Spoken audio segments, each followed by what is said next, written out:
Lara Quinn had seen many strange things in her 7 years working aboard the Celestial Drift, a human-operated trading vessel that frequented the outer colonies. She had witnessed gas storms on Velon 4 that could strip paint off hull plating, negotiated with 4 armed merchants who spoke in mathematical equations, and once watched a star collapse from a safe distance of 3 light-years.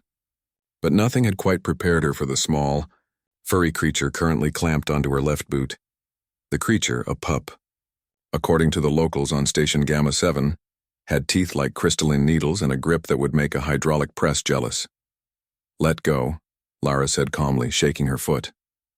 The pup swung like a pendulum but didn't release. Its 6 eyes blinked at her in what she assumed was defiance. The marketplace around her bustled with activity. Vendors from a dozen species hawked their wares beneath the artificial sunlight of the station's dome. The air smelled of ozone, exotic spices, and the faint metallic tang that came from recycled atmosphere. Nobody seemed particularly concerned about her predicament. Lara sighed and continued walking. She had a shipment to collect 3 containers of quantum-sealed memory cores that the Celestial Drift needed for a client in the Andromeda sector. The pickup window was tight and she wasn't about to miss it because of a stubborn animal. Her boot made a soft thud drag sound with each step as the pup's weight added resistance. "Ma'am," a Kyrian merchant with translucent blue skin called out. "Your only attachment is problem." "No problem," Lara replied, stepping over a coil of bioluminescent cable. "Just a passenger." The pup growled, a sound like grinding gears, but maintained its grip. Lara had always prided herself on her ability to adapt. It was what made humans valuable in the galactic community. While other species had evolved for specific environments, humans were generalists. They could eat almost anything, survive in wildly varying temperatures, and most importantly, they could tolerate absurd levels of discomfort without complaint. A Xanthari engineer once told her that humans were the only species who would ignore a broken limb to finish a task.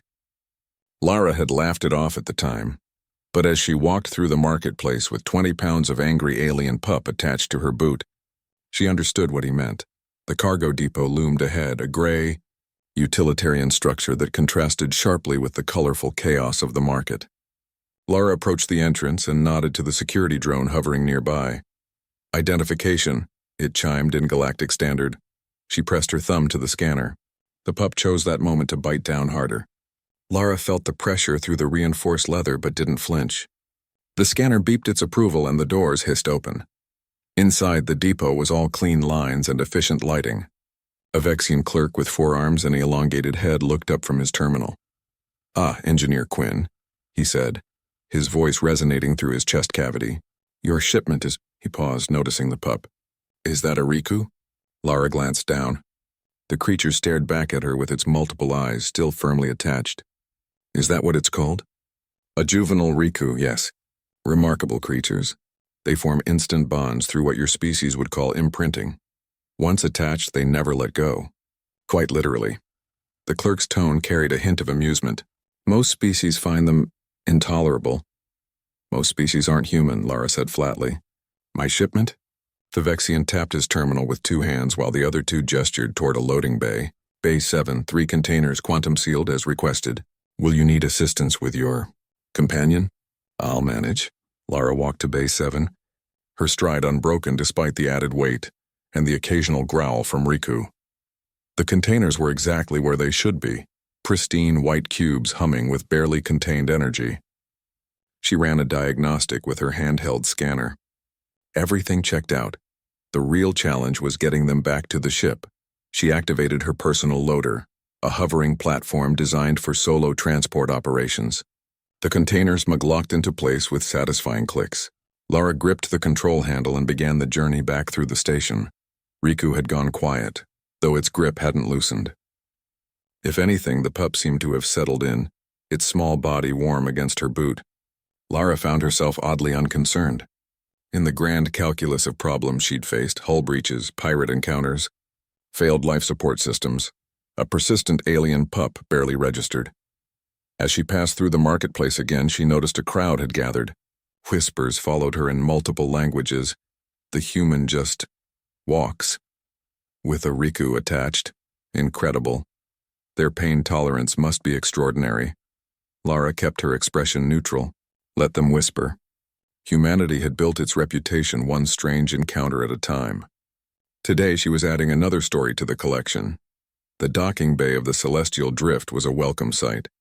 Captain Rodriguez stood at the entrance, arms crossed, a grin on his weathered face. "Quinn, you've brought a friend." "Not intentionally, sir." He crouched down, examining Riku with interest. "I've heard about these.